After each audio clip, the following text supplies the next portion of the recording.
in eTwinning net, all the videos, all the presentations you have uploaded so far in Facebook, everywhere. So I think that you all celebrated diversity today and the previous days as well. So please, whatever you did, don't forget to upload it in the Celebrate Diversity site we have, in the places with the videos. So to celebrate the day, we are very happy because we have with us our expert, Anna Triantafyllidou, and we are very happy she is with us, and I think that she's the right person to help us celebrate the day, as she's the director of Research Strategy on Cultural Pluralism at the Robert Schuman Center for Advanced Studies, and she has been a visiting professor at the College of Europe in Bruges since 2002. She's the editor-in-chief of the Journal of Immigrant and Refugee Studies. She serves as a national expert in the OECD network of international migration experts, and her main areas of research and teaching are the governance of cultural diversity, migration and nationalism from a European and international perspective. So you can all see that she is the right person to tell us some things and help us understand better what diversity is about, what we can do in our classrooms. So, Anna, thank you very much for accepting our invitation, and the floor is yours. Thank you very much. Thanks to all for joining in. I know you have busy and tiring days in high schools all over Europe, so it's really great to have you here, and I'm very glad to celebrate Europe's Day.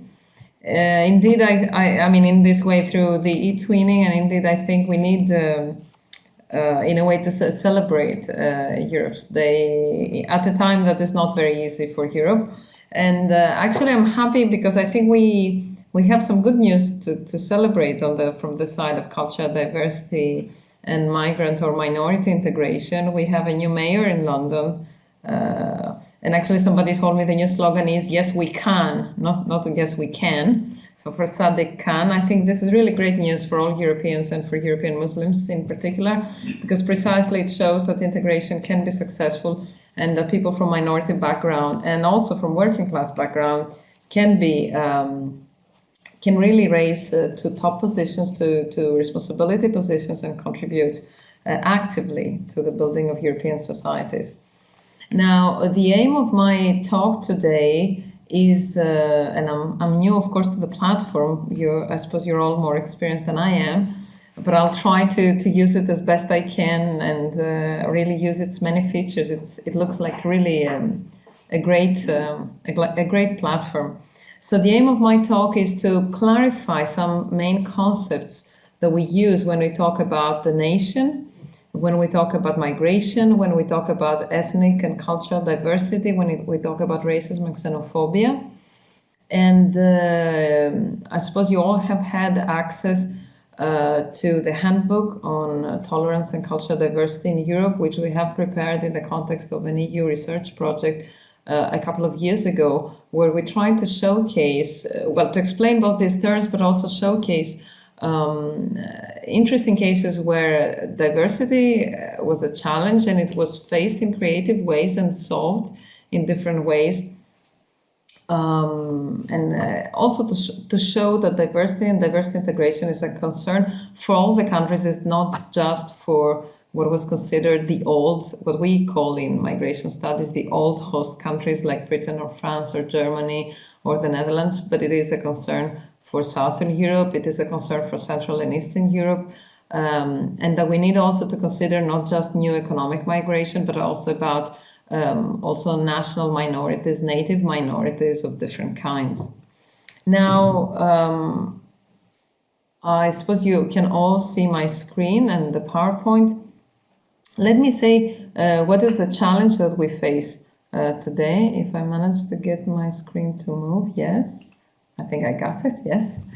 So the challenge that we're facing today is that we need to integrate both native minorities and migrants, and we need to acknowledge the quest of minorities and migrants for political participation and political representation. The fact that once migrants who used to be considered a newcomer become settled in a country, they want to be included, and they want to be included oftentimes in substantial ways, which means reconsider national history and the way it's written. It means also sometimes provide for special accommodation for the cultural diversity claim or for the political claims of minorities. It means exactly what I said about the mayor of London, you know, that somebody from a minority and migrant background can become a political leader. And indeed, minorities put to the test dominant national self-conceptions and dominant ways of doing things. They put to the test what is considered as acceptable in everyday life or in the way we live, in our values, in the family, in the community. And they propose different concepts of gender relations and again of ways to lead one's life, of what is a good life. I think diversity is a good thing because it prompts us always to confront ourselves, to confront our values and our ways of doing things, and consider whether there are better ways, there are ways that we need to change, and through the encounter with others to elaborate further our understanding of ourselves. Now, it is true that in Europe we have liberal democracies, moderately secular democracies, and we use our rule of law and our way of life and our values to elaborate cultural diversity challenges and really accommodate, find solutions. And it is true, actually, and it is sad that sometimes the quest of minorities, and particularly of Muslims, and I would say also of the Roma, have been considered as somehow unsuitable, not possible to be dealt with in liberal, secular European democracies. But I hope that I can challenge this view, and I can explain, I can provide some tools for you also to discuss such issues in your classrooms, and also to elaborate, because I think there's no one-size-fits-all solution, and we all need to elaborate on these challenges and dilemmas. Now, let me start from the basics. So, what is a nation? What do we call a nation? Something that is special about many of the terms that we use to speak of nation, migration, integration, is that there are many very vague ways to use them, and that we sometimes use the same term to speak of different things, and also there is a challenge in translation. We use different terms in different languages that are not immediately nor automatically translatable between one language and the other. And oftentimes our concepts, our meanings depend from the history of our country and of our nation. So I would like to provide here for a working definition of a nation that can be used in different contexts and in different countries and make sense and somehow be verifiable, be exactly a working definition. So I'm borrowing from an elaboration of Anthony Smith, a famous historical sociologist of nations and nationalism, and the way his initial definition comes from 1991, but has been re-elaborated in 2004. So a nation is a named and self-defining human community which has shared memories, shared symbols, common values. This community is self-aware, is conscious of being a nation, so it's not simply categorized by others, it's also conscious of itself. It has links to a territory that it calls a homeland, and this territory oftentimes is where the nation lives, but sometimes also the homeland can be some parts of territory that do not belong to the nation today, or at any given time when we speak. This nation has a distinctive public culture, and it has usually also a single economy, so a common system of laws and a common economy. And a nation wants to be autonomous. A nation requires self-determination. That is important to say because, for instance, common cultures, common customs, common traditions, even real or symbolic ties with a homeland are typical also to what we call ethnic groups. But a nation is a community that is aware of itself, so not only categorized by others, but also self-identifying, and a nation requires autonomy, political self-government. I think an element that needs to be added here, and that has been highlighted by Benedict Anderson first in 1981 and in a new edition of his book, as you can see, in the mid-2000s, is that the nation is an imagined community. What does this mean? That means that we can never meet our fellow nationals. Now, I happen to be Greek. I belong to the Greek nation, but I've never met all my fellow Greeks. However, I can imagine of themselves. Actually, Anderson explains how nationalism is a historical phenomenon that becomes possible in the 19th century, and part of what makes nationalism possible is the print media, the fact that we can distribute, well, today in real time, in a split second, but even at the time in a reasonable amount of time, we can say something and distribute it, across the territory or across a specific territory, a country, within, say, a day. That was really the novelty of print journalism.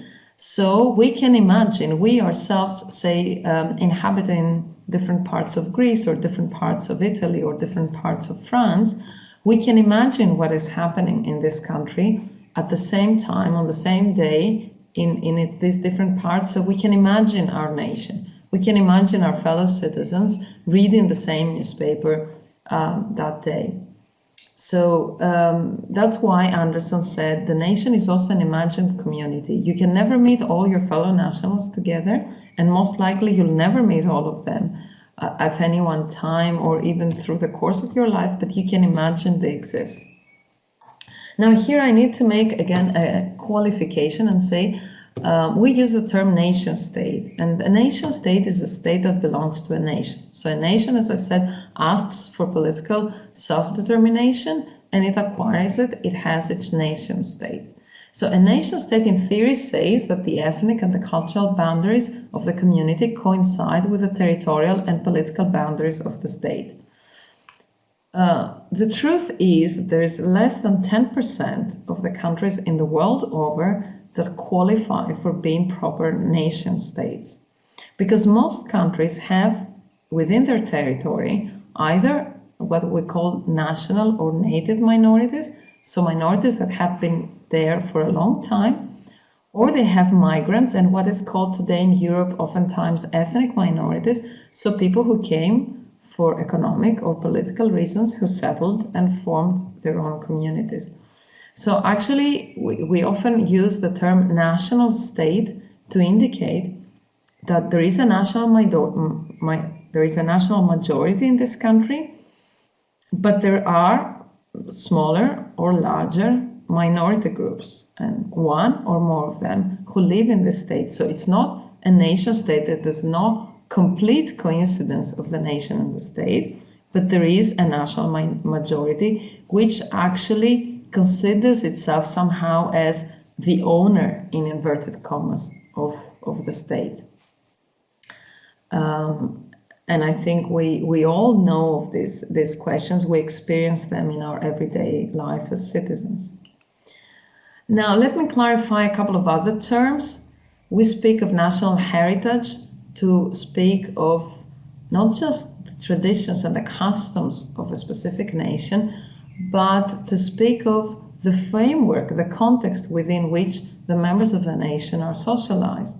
So in a way, the national heritage is this set of norms, of cultural elements, of ways of life within which we grow up when we grow in a country, and which actually is, is absorbed by us oftentimes in not only conscious but nearly subconscious ways. It's the way we learn of doing things, and that is true both for instance of children who grow up and who are of parents that belong to the same nation. So say children of Italian parents who grow in Italy, but it is also true, for instance, of children who have migrant parents, whose parents are foreigners, who are first generation migrants, but they grow up and they socialize within the dominant national heritage in this country.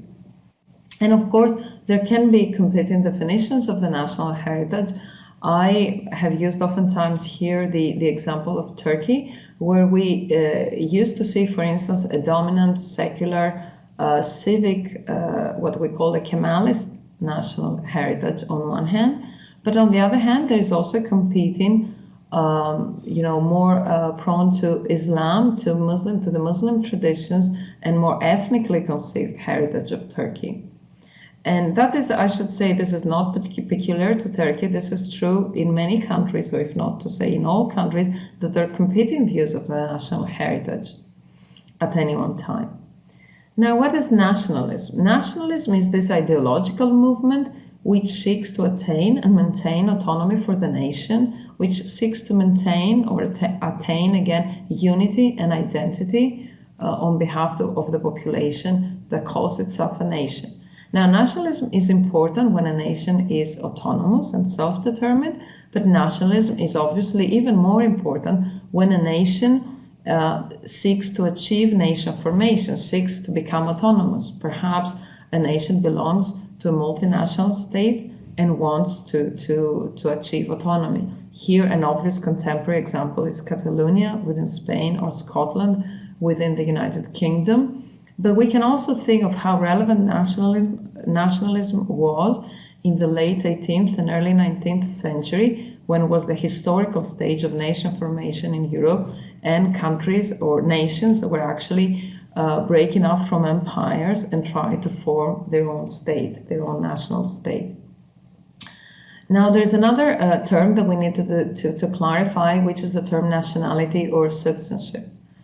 Actually, oftentimes the term nationality and citizenship are used interchangeably, and they signify not national identity, not our feeling of belonging to a nation, but rather a legal relationship, the relationship between the individual and the state.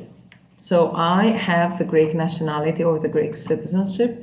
I am a citizen of the Greek nation state. This says perhaps a lot about my national identity, but it may also say nothing about my national identity. So we need to remember that citizenship or nationality, and here again, I'm sure you realize there are different terms used in different countries and different nations, signifies a legal relationship between the state and the individual, which includes both duties and rights. Now, let me move on. In a way, I spoke of identity so far, and now I would like to say a few things about diversity. Now, again, we use different adjectives to qualify the types of diversity that we have, and we speak of ethnic diversity when different groups in a society, in a country, come from different ethnic origins. Let me tell you that these ethnic origins need not be actual genealogical common origins. What suffices in the case of nations and nationalism is that people believe they are of common ethnic origin. Now, again, for instance, to take the example of Germany, people who belong to the German nation today, but especially in the past, believed they have common genealogical origin. So there was something ethnic in their descent. And we can have nations that more openly recognize that they're ethnically diverse. That's probably the case of Italy or the case of Britain, for that matter. Now, we speak of racial diversity, and this refers, in a way, it's partly overlapping with ethnic diversity, but this is both generic and it has a strong physical attribute. Racial diversity is visible to the naked eye. It refers to different phenotype, to different physical characteristics of individuals and groups. Cultural diversity, again, is related to ethnic diversity, but speaks not about ethnic or genealogical descent, but rather about culture, traditions, customs, and language. Language is truly a very important element in the cultural luggage of the nation. Last but not least, in recent times, there's been a lot of attention paid to religious diversity. So whether people belonging to a nation or of a common religion, they have a common faith, or they may have different faiths. I think the reality in Europe today is that oftentimes nations include quite a bit of religious diversity. First of all, different Christian denominations. They include Jewish people and they include Muslim people. And more recently, they include people also who come from the Asian religions like Confucianism or Buddhism, or any of the new churches like we hear about Scientology and other new what we call new churches and new religions. So we can use these different terms depending on what is our focus when we talk about the nation, diversity, and integration. I would like now to speak about negative, negative attitudes towards diversity. Now, one most obvious concept is that of racism. Racism is an ideology. Racism is not just about attitudes. Racism is about believing that the human race, the human species, is divided into races, different races, that races have different physical but also emotional, intellectual attributes, that people who belong to a different race, they have these attributes. And of course, racism includes a hierarchy. So it includes a conception of the human species as divided into races, which have, and some of these races, like typically it was the white race, is superior to the other races. Now, of course, this was the classical view of racism, what we call biological racism, that actually had a lot of followers in past centuries and until the early 20th century. Biological racism has been discredited, fortunately, particularly after World War II and the Holocaust. So, however, what we see today is emerging, particularly as European societies are confronted with the challenge of migration or of also the need to deal with native minority diversity. And this is what we call culturalist racism. So this view says that, the human species is not organized into biological races, but culture is something that people grow into and really determines their attributes, the way they see things, the way they function as individuals, as families, as communities, as citizens. And this kind of nurture that we have in our culture becomes almost tantamount as nature, as something really given to us, ascribed to us, that we cannot change. So the argument has it of culturalist racism is that people who belong to different cultures, who have grown into different cultures, cannot integrate when they come, for instance, to a new country as migrants do. They cannot integrate, they are non-integratable, non-assimilable because they have a different culture. Now, clearly, culturalist racism is not the same as biological racism, but it can have what we call racializing impact. It causes the racialization of differences. So it causes a very stiff and rigid distinction between cultures, and it brings us to say, we cannot overcome our cultural differences because we are somehow hardwired from our culture to see things in a different way. Now, let me turn to the concept of xenophobia. Again, it's important to note that in common parlance and in the media, oftentimes the terms xenophobia and racism are used in nearly as synonymous, but they're not. Xenophobia is an attitude, and as the word says, it's an attitude towards foreigners, towards newcomers. Oftentimes, xenophobia is activated by the arrival of a relatively large number of newcomers, for instance, of migrants, or it could be also, of course, of asylum seekers, and it is the fear of the foreign, the fear of the new. Of course, it's a negative reaction. The term speaks for itself. It's phobia, it's fear towards the other. But it doesn't imply a whole ideology about how the human species is organized and who is inferior or superior to whom. So in that sense, xenophobic attitudes may be less resilient, may be less resistant to change. They may be more amenable to argument, dialogue, and change, while races may be more difficult to transform. Let me now turn to, possibly after having said a lot of negative things, let me now turn to ideas about how to accommodate diversity and what's at stake when we deal with diversity in the national states, in the national European societies. And I call them national in the sense that our European societies, which are democratic and liberal, they usually have a national majority that considers, as I said, the state as its kind of cultural ownership and territorial ownership. And that makes European societies different from what we call the migrant nations, so places like the United States of America, Canada, or Australia, which were nations that were constructed on the basis of migration. So migration is necessarily part of the national narrative. This is not the case in many European countries, so sometimes it becomes more difficult to accommodate diversity. Now, I want to draw a bit our attention here to two minorities or two populations, two types of communities that somehow have acquired a European character, and these are the Muslims and the Roma. Now, what is interesting is that the Roma are a native minority. They've been in Europe for more than 1,000 years. They're scattered in different European countries. They don't have a country of their own. They don't aspire to a country of their own. And obviously they have many different national variations, let alone being themselves organized into different ethnic groups and ethnocultural variants of the wider Roma and Sinti people.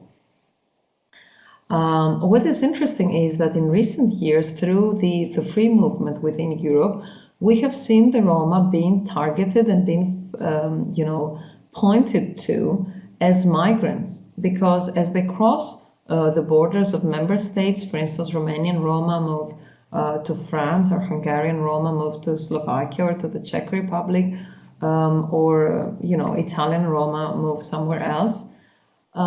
They become migrants and they're targeted as intra-EU migrants. So they don't only, we know that unfortunately the Roma face a lot of discrimination and a lot of problems in their countries of origin within Europe, but they become targets as intra-EU migrants that are non-desirable. Now, the case of Muslims in the last decades is exactly the opposite. They came as economic migrants mostly. Well, in some parts of Southeastern Europe, obviously Muslims are also native populations, but mostly in Northern, Western, Central Europe, they've been economic migrants. And they have now grown into a native minority because they've been here for second, third, or even fourth generation. And as I said, as the example of the new London mayor shows, they've really integrated, they've settled.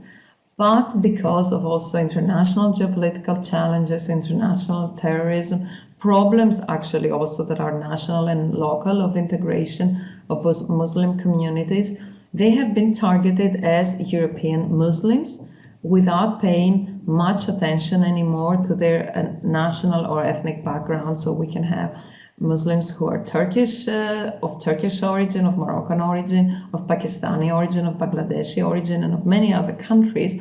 But here actually the term religious diversity, but also religious discrimination comes in. They've been framed as Muslims mostly than through their national belonging, their national identity. Now, let me say about how do we integrate the diversity. What are the different terms and the different approaches now? So we have two different terms that again are often used as synonymous, although they aren't in common parlance. And this is integration and assimilation. Now, integration is a two-way street. Integration says the migrant, the newcomer, the minority has to integrate into their new home. They have to adapt themselves to the new society, the new situation, the new conditions that they face in the country where they went. But also society itself, the host society, is changing as migrants come in. So society is also adapting itself to the newcomers. This change is both de facto, because, for instance, Italy 25 years ago had hardly any migrants. Today it has 7% of its population. Germany 45 years ago had hardly any migrants. Today it is estimated that more than 20% of the German population has one ancestor that was foreign born, one grandparent that was foreign born. So society de facto changes, but also society changes because it comes towards the newcomers and it tries to meet them. So integration is a two-way street. We both cover a certain distance to meet and adapt to one another and accommodate each other's needs. Perhaps to a certain extent, the newcomer, the migrant, the minority is expected to cover a bit more of this ground, but it is a conscious process also that the whole society opens up and seeks to consider the claims of the newcomers and accommodate them. Now, assimilation is a different concept. Assimilation says you people who have come to this place, you have to assimilate. You have to adapt to our way of doing things, our customs, our values, our traditions. This is a one-way process. You have to cover the whole distance. Assimilation somehow purports that the whole society doesn't change much. The whole society has the dominant culture, the dominant views, and migrants come to amalgamate in it. Now we can distinguish between two types of assimilation. Now is what we call the full assimilation, where the migrant has to completely adapt to the new situation. And we have what we call civic assimilation. Civic assimilation means that you have to adopt all the values, the civic values, the political values of this society, of the rule of law, of the system, of the institutions, of the governance of this country. But you can keep your culture, you can keep your traditions, you can keep your special cultural or spiritual, religious values that you have. But somehow this part of your life, this cultural or religious part of your life, has to be confined to the private realm. So it's not part of the state, it's not part of the institutions, it's not part of the public life here, it's part of your own private, personal, social life. So this is important to note because oftentimes we only have one word to speak of integration and assimilation, and I think these signal two very different approaches. Now let me move on. In migration studies, there's been, of course, tons of ink that have been shed and thousands of pages that have been written, and these days perhaps many videos and many talks that have been registered about how to deal with the migrant-host society relationships and what models of integration we have. I have chosen for this lecture today a categorization of four ideal typical models, so four models through which migrant integration happen. Now, the first is that of integration or accommodation, and it is perhaps the one that I meant when I discussed integration, where integration is seen as a two-way street and both parties make an effort to accommodate each other.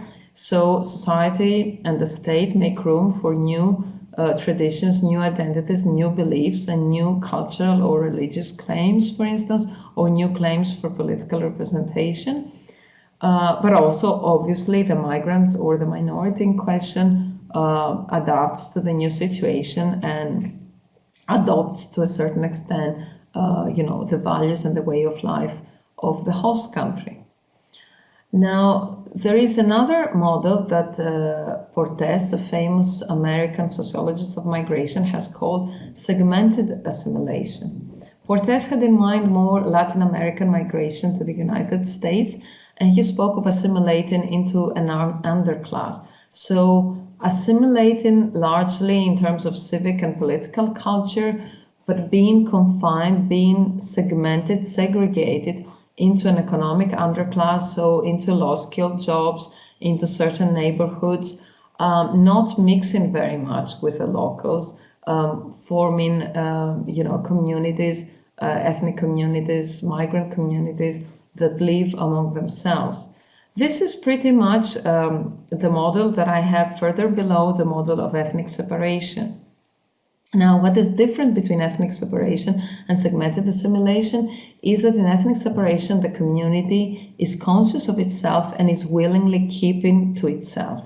It tries to keep its customs and its traditions intact in the foreign land. Now, there is a fourth model, which is perhaps the most negative of all, which is ethnic marginalization. This is the case where migrants no longer feel connected to their community of origin and their culture of origin, but they also feel marginalized, they feel rejected by the host society. Now, as you can imagine, these are four ideal typical models, and if we try to classify different migration experiences of different migrant communities, we are somewhere, we can identify whether they resemble more or less into one of these ideal typical models, but probably oftentimes real life situations are not as clear-cut as these four models. But I think these four models are useful for us to categorize and distinguish between different cases. Now, turning to normative approaches, one dominant approach that has been very much debated in recent years is multiculturalism. Now, what multiculturalism says, and although it is not perhaps a cohesive approach, but rather a set of principles that can be more or less loosely connected. So what multiculturalism says is that when people migrate and they come to a new society, they integrate not only as individuals, but as communities. So there has to be accommodation, room has to be made, not just for the individual, not just for the private realm as regards culture and religion, but also the public sphere has to change for people to integrate. That means, so that we have this concept of multicultural citizenship, which says our conception of our national citizenship has to change and consciously integrate this diversity. So consciously say, for instance, to take an example, Germany, because I think in Germany with the citizenship reform of year 2000, Germany has gone more towards a multicultural citizenship self-concept to say, okay, we have new people who have come to Germany, they become German citizens, and for instance, they may not be Christians, they may be Muslims, they may be of different ethnic backgrounds, of different cultural traditions. And for instance, in our education, in our calendar of celebrations, we have to acknowledge this. So for instance, in the workplace or in the schools, we have to accommodate not just for Christmas, but also for Ramadan. In our political system, we have really to start thinking, do we have enough people who come from such a migrant background and who represent the diversity in German society? And sometimes we may need really to transform our set of rights and duties that are attached to our citizenship to make room for it. Now, oftentimes we find useful examples of multicultural citizenship from Britain, but also from the Netherlands. So to give you the most typical example we use is people who are Indian Sikh, and as a duty to their religion and to their ethnic background, they have to wear a turban. So in Britain, for instance, people who drive a motorbike are obliged to wear a helmet. But if they're Sikh, they're exempt from this obligation and they may wear a turban because it would be impossible to wear your turban and your helmet on top of it. So this is a way of actively accommodating diversity, and this is the way that multiculturalism preaches. So we have to make room for not just the individual, but also the community. Now, there is another approach that we call interculturalism. Now, interculturalism also involves a respect and accommodation of diversity, but it puts the focus on the individual. So it says we need to accommodate the individuals, and in interculturalism, the individual is seen as a carrier of diversity, as a carrier of her or his own culture. So we acknowledge that, for instance, in the workplace, in school, in cultural festivities, we have people meeting who come from different cultural backgrounds, and they enter into a dialogue with one another. This is not a private dialogue. This is not something between us and our friends at home, but this is a public dialogue that happens in institutional context and that aims to bring people together, make them understand each other, and find ways of accommodating different needs. The difference between interculturalism and multiculturalism is that the interculturalism does not see the community as a relevant actor here, and somehow also tends to see individuals as carriers of cultures. So to some extent it tends to conceal that we as individuals may be not carriers of a single culture, but carriers of different cultures. And that can be true for migrants, but it can also be true for members of native minorities who live in a country without having migrated anywhere. Now, speaking of the ways in which we accommodate diversity, a first concept that comes to mind and that has historically been an important concept in Europe is the concept of tolerance. Now, tolerance says what? So X tolerates Y, where X does not approve of Y. X has the power to interfere with Y, but refrains from doing so. So in a way, tolerance is like a negative concept. It's a bit like negative freedom. So there is this person or this community who is different from me. I don't like their way of doing things. I don't like their beliefs. I don't like their culture. I don't think highly of it, but I tolerate it. I have the power to suppress it, but I don't. So it is important to note that tolerance is something that majorities apply to minorities. So majorities tolerate minorities. Minorities cannot tolerate majorities because they don't have the power. So tolerance has a concept of power within it. Now we distinguish between what is called liberal tolerance or minimal tolerance, which is what you see in this upper paragraph. So minimal tolerance says, I don't like you, but I let you be. What we call egalitarian tolerance is actually closer to the concept of acceptance or respect for diversity, which is the concept that I will talk to you just now, which I will talk just now. Now, acceptance or respect involves, as I said before, a proactive view towards diversity, so a will to modify the institutional and the societal arrangements to accommodate minority needs and claims.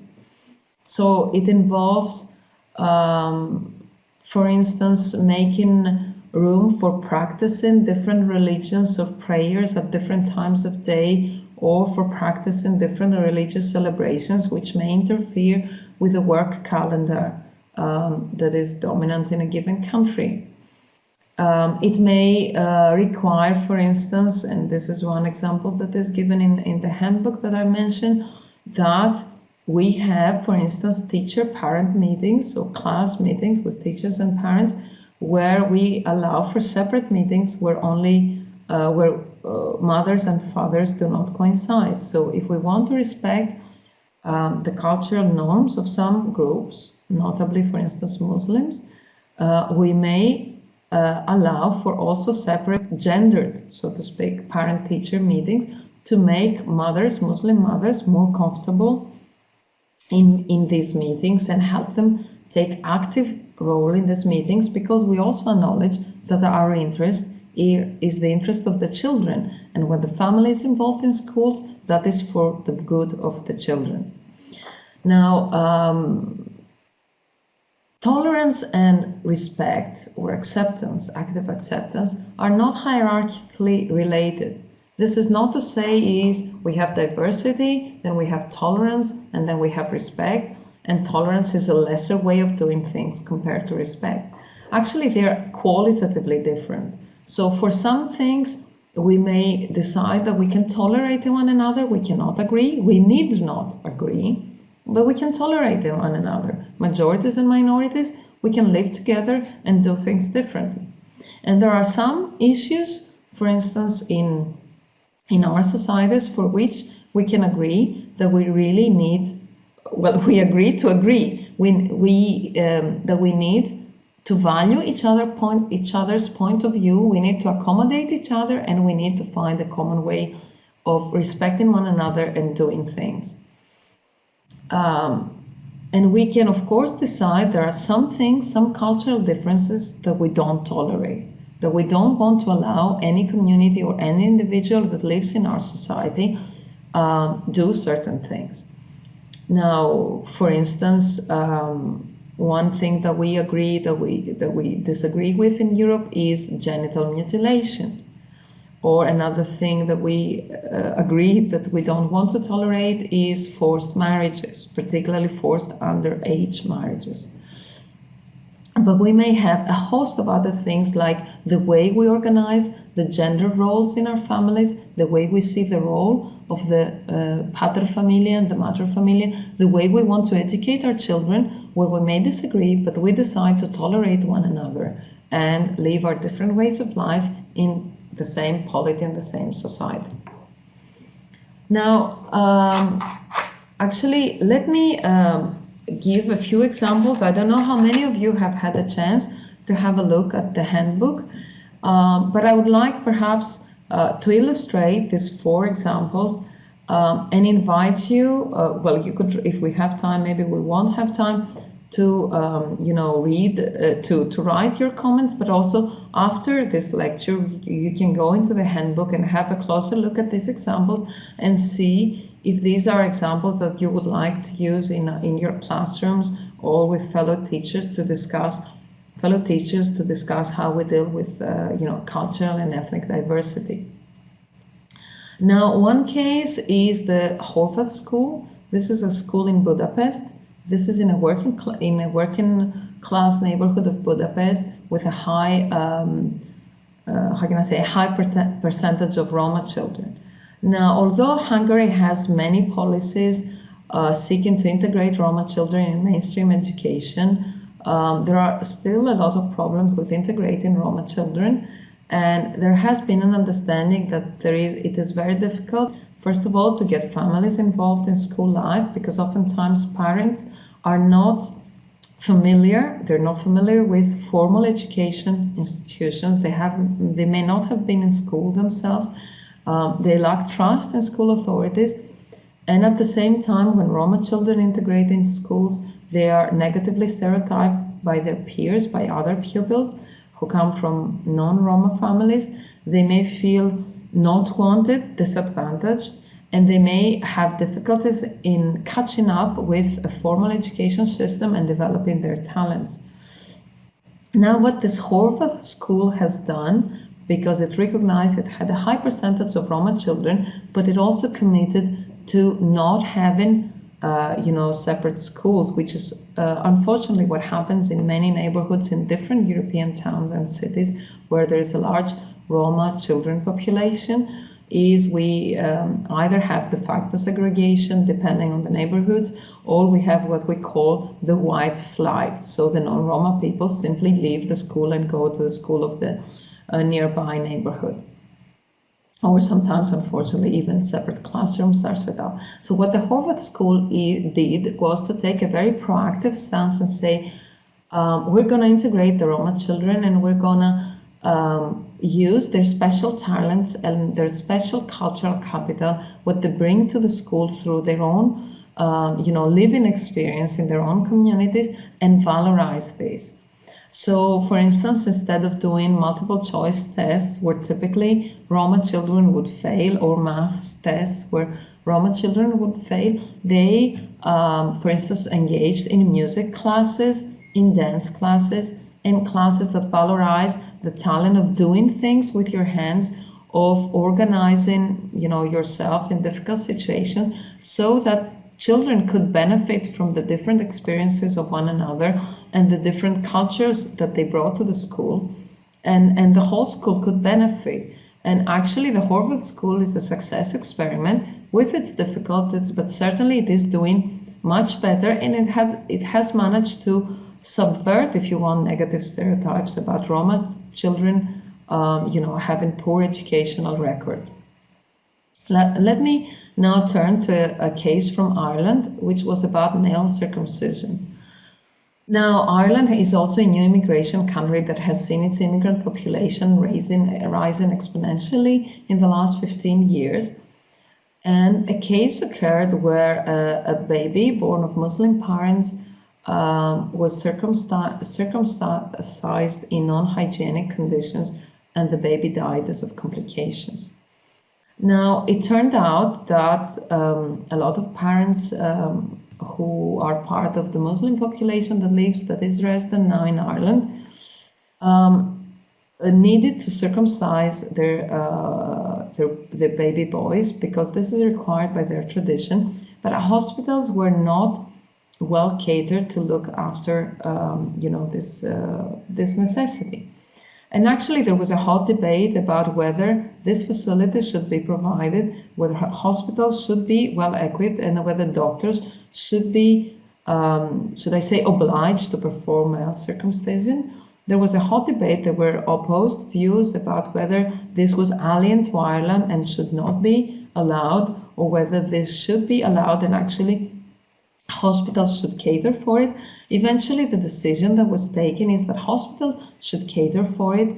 Parents should be turning to hospital to do the circumcision, and the doctors, however, could also be conscientious objectors. So they could say, I don't want to do it, it's not part of my religion or my culture, I want to stay away from this.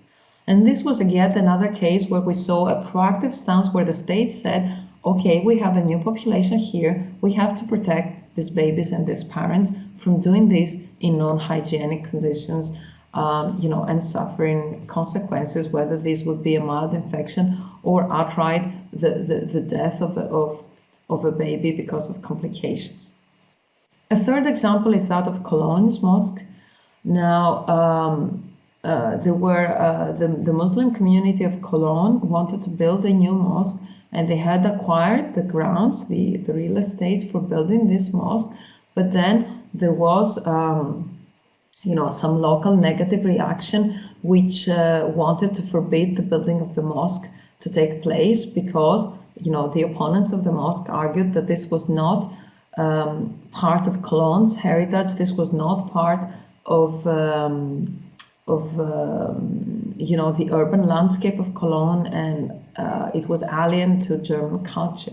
There was again a debate, there was a demonstration of people who opposed the mosque, a counter demonstration, including the then mayor of Cologne, who supported the building of the mosque. And actually, the mosque was a very positive example because a modern urban design was adopted. So the mosque really testifies to this new, this contemporary view of Cologne as a multicultural city, where there is a mosque that previously didn't exist in Cologne, but it is a modern building with a very modern architecture, which actually testifies to the urban and the ethnic and cultural and religious landscape of modern Germany. Now, last but not least, there was this interesting case of parents-teachers meetings in Copenhagen schools. Now, here again, I need to explain how this, for instance, in the city of Copenhagen provided for special intercultural or multicultural, if you want to call it, cultural diversity training to its teachers and its staff generally on how to deal with people from different cultural backgrounds. Now, there were a couple of schools in Copenhagen which realized that there was poor participation, poor attending of parents-teachers meetings of parents of migrant background, particularly of Muslim background. And since usually it was the mothers who were involved with the children's lives, the mothers were uncomfortable in coming with this teacher-parent meeting. But teachers in Copenhagen, and I'm told this is a special element of Danish public culture, that you have to have this feeling of equality and of participation and really go to these meetings and enter into a dialogue. So what some schools have pioneered was to hold separate meetings where only mothers would be present and then where only fathers would be present. The idea was not to say that we need to be gender separated when we have this meeting, but the idea was to say these people are probably relative newcomers, they're not accustomed to this way of life. Our main objective in the school life is to get the children integrated and do what is best for the children and ensure the children do well in school. So if these mothers don't feel comfortable, we have to make them feel comfortable. And in that case, we have to accommodate proactively and allow for these meetings, organize these meetings where they're needed, where they are requested. Now you can imagine there was fierce debate because for some, this meant we're giving away to our gender equality culture and to our own civic culture. Now here I think again we can have different views on what is best, you know, what we can decide, and I think such a decision should be pretty much contextually informed. You teachers, you know best, for instance, your communities and your schools. So when dealing with such dilemmas, you know best what can work for your school life. And also whether, for instance, an accommodation can be a temporary measure to get the, you know, for instance, if in your neighborhood you have some newly arrived, whether intra-EU or non-EU migrants who need to be given some more confidence, to be more welcome, to feel they're welcome, and then maybe they can, you know, they can integrate and may need no special accommodation anymore. So I hope I hope these examples can be useful. I see already, you know, I see, for instance, a comment about the competence of children. This is true, absolutely, what you say, you know, our children need to read and write and do good maths, and they need to learn physics and chemistry and geography. Let me say on this occasion that I have 4 children, which are between maternal and lower high school. And as a parent, I face a lot of these challenges, and I really admire the work you do as teachers. It's really a constant, an uphill struggle every day in the schools. But what we have found, and what sociologists of education have found, is that when children feel secure, feel self-confident, they do better. And sometimes, while of course it's our task as parents to always try to make our children feel self-confident and encourage them, there are some elements that go beyond our capacity, because it is the surrounding environment. So if there is a stereotype about how Muslims are, or how the Roma people are, or if you want, how the Greeks are, or how the Romanians are, or also how the Germans are, our children may feel this negative stereotype.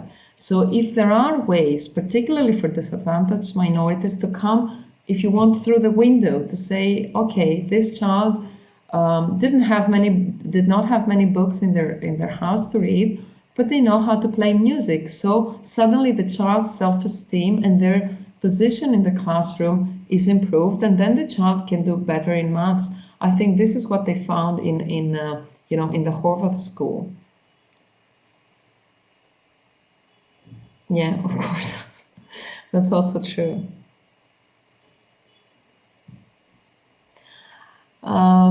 Yeah, I don't, well, I think as you know, there's class inequality. Obviously, we know, for instance, that children of teachers at all levels do better in schools than the children of parents of different professions, and we know that children of working class backgrounds are, if not disadvantaged, they probably have a harder time than children who have highly educated parents that can assist them in their homework, or that show interest.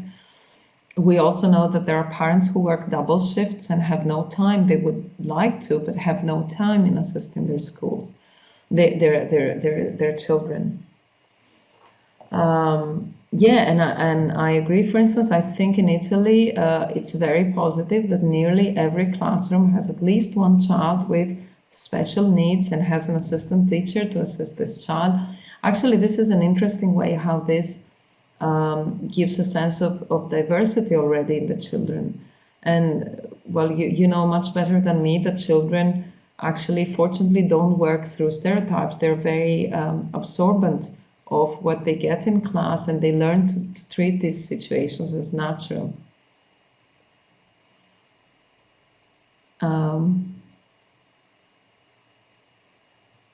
Yes, so I think what we don't see yet in many classrooms is and a valorization of the cultural capital that children bring. For instance, I think studies have shown that the fact that children have a second language at home, so children of migrant families, of migrant parents, have a second language at home, so they're probably raised bilingual, or in preschool age they have the mother tongue, whatever is the mother tongue, the home spoken language, and then they come to school and they already learn another language. This is oftentimes not valorized by teachers.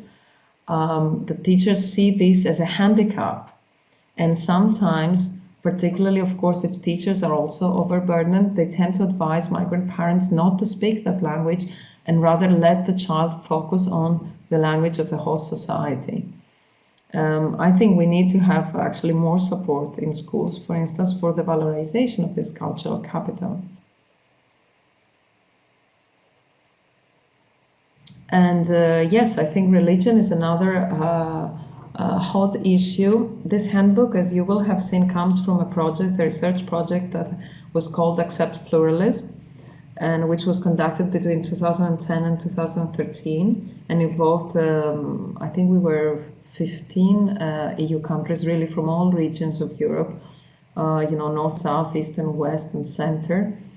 And for instance, one thing that we found, native but particularly migrant parents have very different opinions, is religious education. Some parents think, including migrant parents, particularly from Central Eastern Europe, they think that religion is not part of the school curriculum. This is something for the family and for the life outside the school, while you probably know that in many Western or Southern countries it is believed that religion should be part of the curriculum, and actually that the dominant religion should be given a prominent place.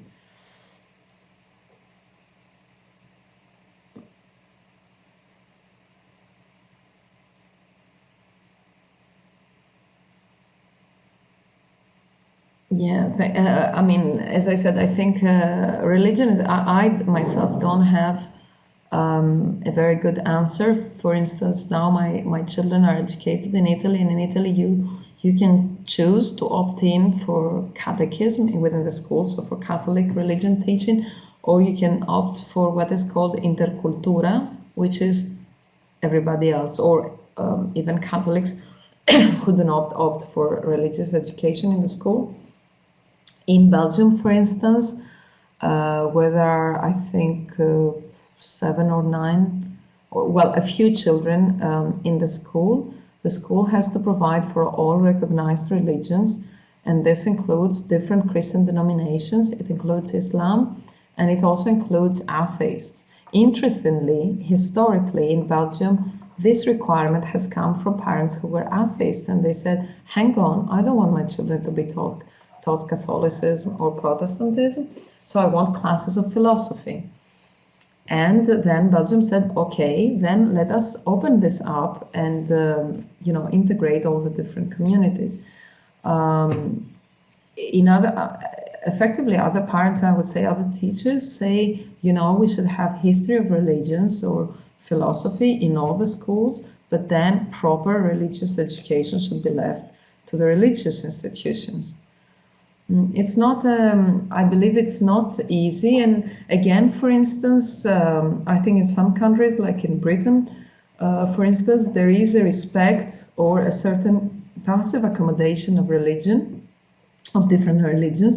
So while school closes at Christmas and not at Ramadan, or not at Chinese New Year, or not at Jewish New Year, if you have, for instance, a special exam, it is not scheduled on any of these celebrations.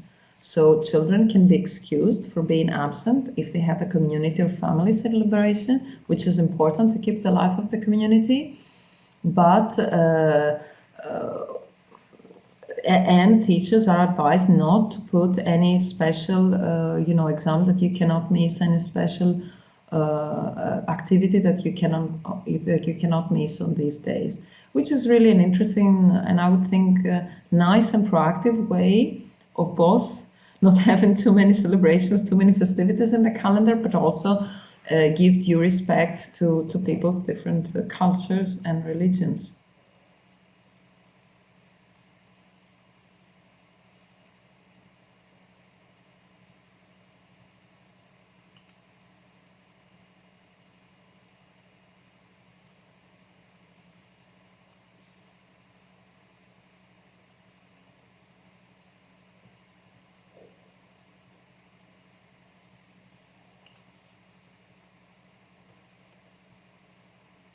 It's actually, I should say, I mean, I hope what I said has been useful, and I hope really the handbook can be useful, providing some ideas. Of course, we couldn't integrate all the European countries, but we're really trying to have a variety of cases. And we had cases that were resolved in different ways. You will find, for instance, a case taken from Bulgaria, where two Muslim girls from the native Muslim minority had required to, for a special dress code. And it was actually quite complicated because Bulgaria does not have, I think, a national rule on whether you should wear or not wear a uniform. And in the end, actually, the pupils could not have their claim accepted, so that they would go to school in their religious dress, in their traditional dress, but they were allowed for homeschooling, which was another creative way of I think, accommodating the claim.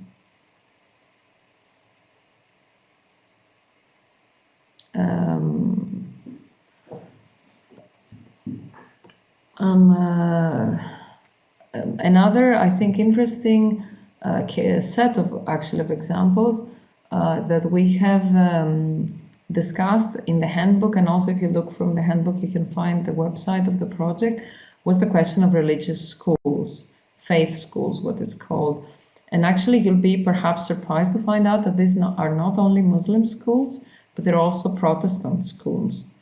And there are a lot of issues that need to be discussed. They're not easy to accommodate, such as, for instance, whether these schools will only accept pupils of that same faith, or should also accept pupils of different faiths, or whether it is allowed, since, for instance, gender discrimination or discrimination against LGBT is forbidden in the EU, whether these schools are allowed, because their religious faith say so, to speak openly against, for instance, homosexuals. And these are issues that are truly not easy to find solutions to, and actually we need to acknowledge that oftentimes these issues become even more complicated because there's a lot of media attention, negative media attention. What we have found actually in our research is that, interestingly, these same challenges that may appear in some evangelical Protestant schools, particularly, for instance, in the Netherlands or in Denmark, and in some Muslim schools, again in the Netherlands or in Britain, the Muslim schools get a lot more negative media attention, and the school authorities are more aware of this attention and feel really under close scrutiny than the Protestant schools.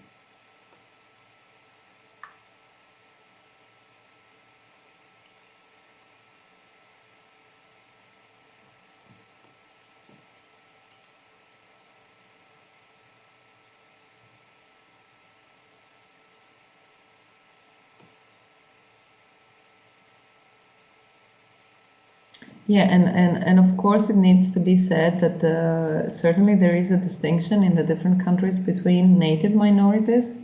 Like I see somebody's asking about Romania. I know Romania has 12 native minorities recognized in its constitution.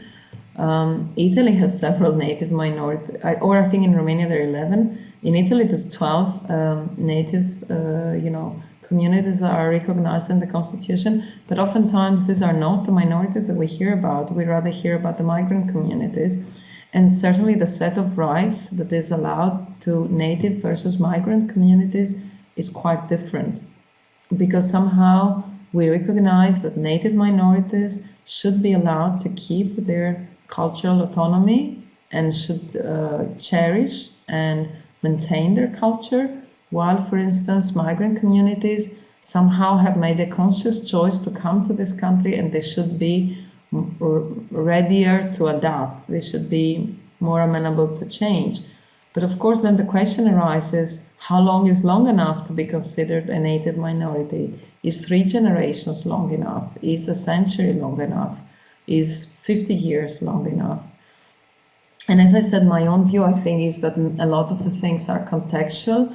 And in that sense, I think solutions like the French civic assimilation solution can sometimes be detrimental to local communities, because they can, when it is a nationally imposed solution, it can feel very alien to a community where, for instance, the majority of people are first or second generation migrants.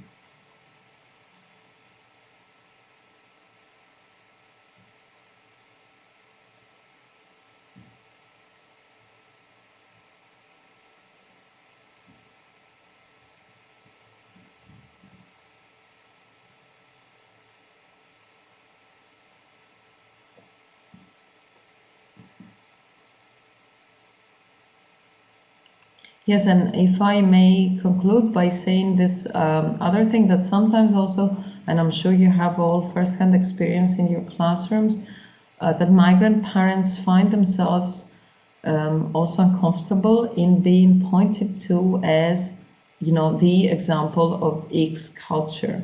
So the example of the Moroccan parent as the representative of Moroccan culture in a school where the majority of pupils or families are Spanish, or the Albanian parent in an Italian public school, or the Romanian parent in an Italian public school, where they feel they somehow have to represent the country and they may not wish to.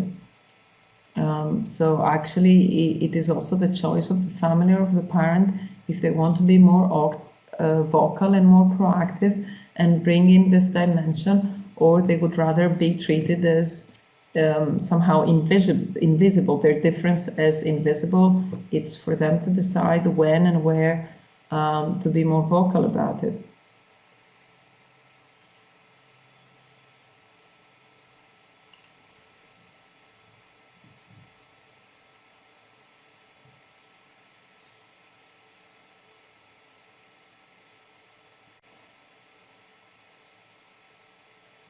I think, Anna, it's a big discussion, the whole issues here. And what I was saying is that you clarified many terms that actually, personally, I didn't know, exactly the meaning of all these terms. So it was really great.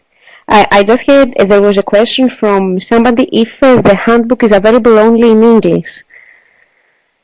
Actually, we have a Greek version. It's available mainly in English. Now we try we consider translating, as you know, translation is quite expensive. And in some of the so-called old host countries like the Netherlands, Belgium, France, or Germany, they felt they had enough support for such things. So our academic partners were not particularly motivated to translate, but we do have it in Greek. And if I'm not mistaken, it's available on the website. And if it's not, please email me and I'll send the link. So for colleagues in Cyprus and Greece, I hope it can be useful. Great. So, is there any question? Something else? I know that it's a long discussion and we can keep, talking for hours. But I think it's nice that we start, we discuss about these issues and we want, to do more in our schools, and that's the important thing. And I told you that in eTwinning, teachers are, very in favor of topics like that. And exactly, they celebrate, as we say, diversity, because actually we are all around Europe and they collaborate and the students collaborate with students from all countries. So I think we help a little bit, Well, I imagine you are a positive bias group, so you are the people who are more aware of these challenges, of the different challenges of education today in Europe, in the United Europe, and the people who are most active and most interested in exchange, in discussing these things. So actually, I feel flattered to have been part of the eTwinning community, and I very much appreciate the work you do. Let me say, I think, in a way, until one becomes a parent, one doesn't appreciate thoroughly the work of educators, and how important it is. And perhaps even though I'm a high-skilled migrant, I mean, oftentimes you're confronted with challenges. Children ask questions, who are we? Or they say, you know, I had an argument with my friend and they said, you dirty something. And I think teachers and schools are very important. Really, they, you know, and I should say most teachers do a great job, I think, around Europe, and oftentimes with not enough means. Sometimes actually, well, in Florence, we are very lucky because we're pretty much supported also by the municipality. The municipal authorities and schools do a lot of things and extracurricular activities which aim also through sideways. Also, they discuss cultural diversity without necessarily, you know, calling this intercultura, but in a lot of, and there is a lot of active welcoming of the parents. Well, I happen to be fluent in Italian, but I remember when we joined the school, I received this invitation to join free classes in Italian for all non-Italian citizens. We were invited to go in hours that were really perfectly doable for a working parent. So, like, you know, 6:30 to 7:30 in the early evening. You know, really, I felt this must be important. And I saw it also with, for instance, parents' representatives always play a big role. Anyway, as you said, we can go on talking for hours. I just wanted to say I hope these concepts and the handbook and the clarification can be useful for your, you know, for the work that you teachers do every day. And thank you very much for having hosted me. Thank you for accepting our invitation. It was really, really interesting, helpful, and I think we will have, you know, to read the handbook and get more ideas from there for sure. So thank you everybody for joining the Expert Talk tonight, and have a happy eTwinning day. And we are sure that you celebrate diversity every day through your eTwinning projects. So it's not only today, it's every day. So have a nice evening all. Bye bye. Good evening.